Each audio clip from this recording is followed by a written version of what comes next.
తడిగా ఉంది కదా, ఆరేలోపు చట్నీ చేసి వచ్చేస్తాను. అత్తేంటి ఇంకా ముగ్గేయలేదు? నాకు వచ్చు కదా, నేనేసేస్తాను.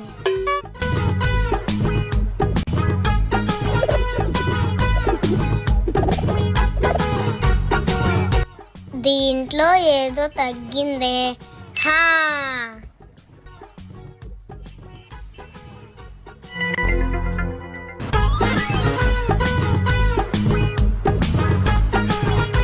అయినా ముగ్గు ఎంత బాగుందో. నా ముగ్గుకి ఇప్పుడు ఏ దిష్టి తగలదు.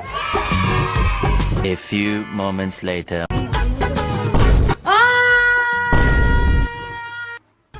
ఏమైంది అత్త?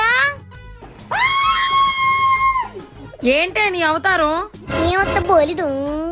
అది సరే గాని మన ఇంటి ముందు ఎవడో చేతపడి చేస్తాడే. చేతబడి కాదత్త, నేనేసిన ముగ్గే. బాగుందా? మరి ఆ నిమ్మకాయలేంటి? దిష్టి తగలకుండా పెట్టేనత్త. లేదు ఏం లేదు, ముందు మూసుకొని ముగ్గు కడుగు. నీకు ఏదో దెయ్యం పట్టిందమ్మా.